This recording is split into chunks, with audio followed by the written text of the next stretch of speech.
E aí, pessoal, bem-vindos a mais uma das nossas análises detalhadas. Hoje a gente vai colocar aqui no nosso telão, com letras bem grandes para todo mundo acompanhar cada detalhe, um estudo de caso espiritual que é simplesmente fascinante. Nós vamos destrinchar a história de Segismundo, retirada da obra Missionários da Luz. É um mergulho profundo na impressionante mecânica espiritual que acontece ali nos bastidores da reencarnação. Então, se ajeita aí e vamos embarcar nessa jornada incrível juntos. Pensa aqui comigo. Quais mistérios profundos e mecânicas divinas operam de forma totalmente silenciosa por trás do véu do nascimento físico? Sabe, a gente olha para um bebê nascendo e acha que aquilo é o começo de tudo.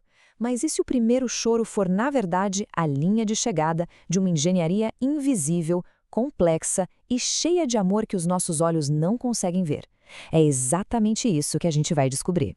Bom, para entender tudo isso, vamos para a nossa primeira parte, o drama do passado. Afinal, não tem como consertar algo sem saber o que quebrou, né? Olha só essa linha do tempo, gente. Toda história de resgate tem um passado bem pesado. Há muito tempo, uma paixão completamente descontrolada fez com que o nosso protagonista, o Segimundo, assassinasse um homem chamado Adelino. E como um efeito dominó trágico, esse crime destruiu a vida da esposa do Adelino, a Raquel, que ficou desamparada e acabou caindo na prostituição.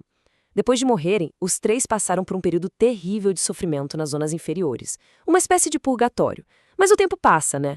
Hoje, num esforço de recomeço, Adelino e Raquel já reencarnaram, estão casados na Terra e já têm um filho. O cenário está montado. Agora, o Segimundo, aquele antigo assassino, precisa voltar para a matéria e nascer nessa família. Os destinos amarrados pela dor precisam ser refeitos pelo amor. E é aí que a gente esbarra num obstáculo gigantesco. Para o Segismundo quitar essa dívida, ele precisa reencarnar exatamente como o segundo filho do Adelino e da Raquel. Só que tem um problema gravíssimo. O Adelino de hoje não lembra de nada conscientemente, mas durante o sono, o espírito dele percebe que o Segismundo está por perto. O trauma do assassinato no passado fala mais alto e cria uma aversão instantânea. É tipo uma barreira magnética de terror e ódio puro, que bloqueia totalmente a chegada do antigo inimigo. A situação entra numa crise espiritual gigantesca. E isso nos leva à seção 2, a reconciliação no espaço. Porque para desatar esse nó perigoso, vai ser preciso uma diplomacia espiritual de altíssimo nível. Como é que eles resolvem isso? A fonte nos mostra uma intervenção de cair o queixo, conduzida por mentores espirituais como o Alexandre. Durante o sono físico, o espírito da Adelino encontra o Alexandre. E claro, quando Adelino vê o Sigismundo, ele entra em pânico absoluto. Mas o Alexandre não usa só palavras para resolver a situação. Ele usa energia magnética. Ele emite raios de luz intensa das próprias mãos para acalmar o coração desesperado do Adelino, usando uma autoridade feita puramente de amor para conseguir abrir um espacinho para o diálogo. E nesse clima pacificado pela luz do mentor, olha só a atitude do Segismundo. É emocionante. Aquele orgulho do passado sumiu. Ele chega na maior humildade, beija a mão do homem que ele matou séculos atrás e implora, com um remorso muito profundo: "Perdoe-me, irmão. O Senhor o recompensará pelo bem que me faz." É o pedido desesperado de alguém que só quer uma chance sagrada de recomeçar e aprender a amar quem ele machucou tanto. E olha, esse apelo sincero atinge em cheio a alma do Adelino. Ele decide ali mesmo, naquela hora, estender a mão e perdoar de verdade o ex-inimigo. O efeito disso no plano espiritual é imediato e visual. Sabe aquelas nuvens pesadas e escuras de ressentimento que cobriam o corpo espiritual do Adelino? Elas simplesmente se despedaçam de cima a baixo. O ódio vai embora e dá lugar a uma luz radiante, libertando os dois das correntes do passado e, finalmente, abrindo o caminho para o Segismundo nascer. Mas calma que não acabou. Vamos para a seção 3, a batalha contra o medo. Porque voltar para a Terra não é brincadeira. A gente acha que espírito iluminado não tem medo, né? Pois é, mesmo com a permissão para nascer, a fonte conta que o Segismundo entra numa crise de ansiedade paralisante. Ele trava. Ele morre de medo de voltar para aquele ambiente físico pesado e acabar caindo nas mesmas tentações, falhando de novo.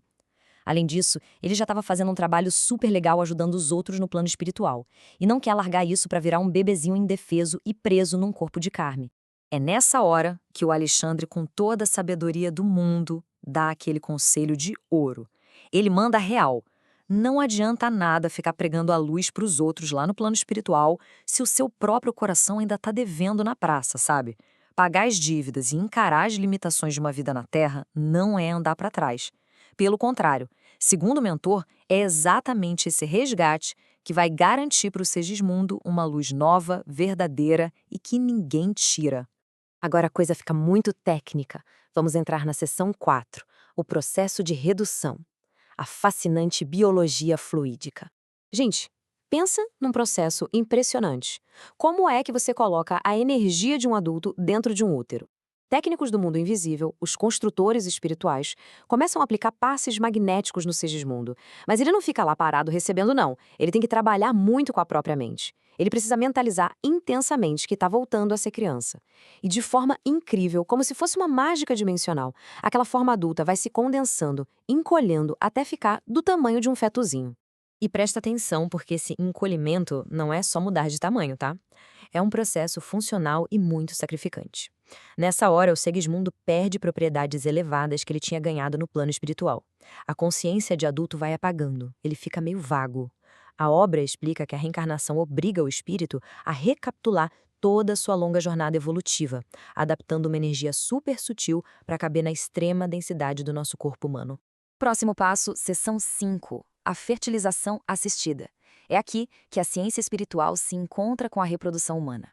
Se você gosta de ciência, os detalhes que a fonte traz aqui vão bugar a sua mente. Durante a intimidade do casal na Terra, o Alexandre está lá trabalhando como um verdadeiro geneticista invisível.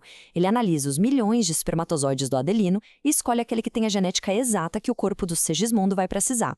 Usando o magnetismo, ele guia esse espermatozoide específico para o óvulo, garantindo que ele chegue primeiro, e ainda fica supervisionando a divisão dos cromossomos.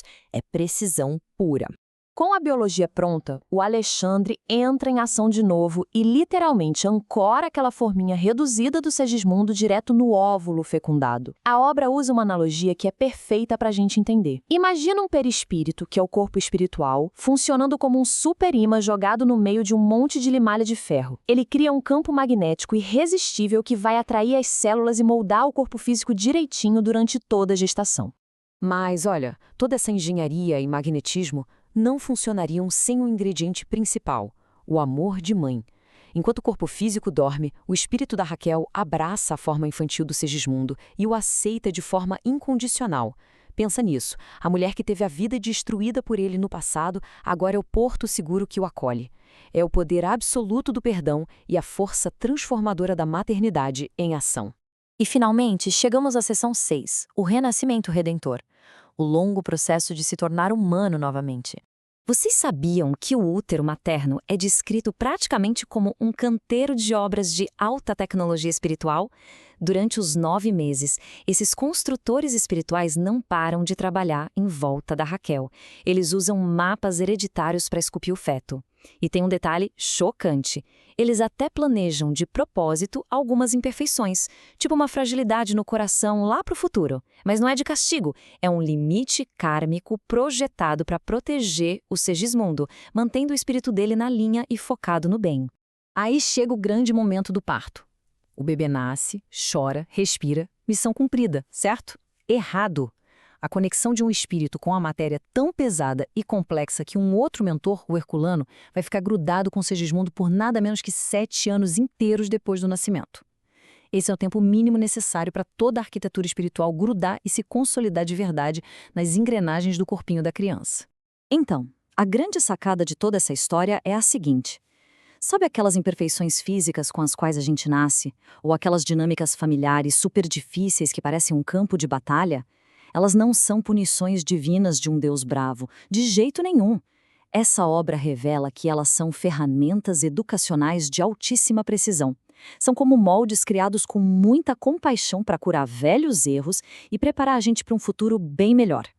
Essa verdadeira saga entre Adelino, Raquel e Sigismundo é a prova viva de que o universo funciona sob uma inteligência absolutamente superior. Tudo que vimos na tela hoje reforça que a reencarnação não é um castigo, é a maior demonstração de misericórdia que a gente pode imaginar. É uma justiça perfeita que orquestra, milímetro por milímetro, a nossa chance de cura através dos amores e também das dores da nossa família aqui na Terra. E para fechar a nossa análise de hoje, eu quero deixar uma reflexão para ficar martelando aí na sua cabeça. Se cada perrengue familiar e cada diversidade que a gente enfrenta foram tão milimetricamente planejados no plano espiritual para garantir a nossa evolução, como é que a gente passa a olhar para aquelas pessoas difíceis, que sentam à nossa mesa todos os dias. Será que elas não são o convite perfeito para o perdão que a nossa própria alma pediu para receber lá atrás? Fica aí a reflexão. Pensa nisso com carinho. Um abraço e até o nosso próximo estudo detalhado.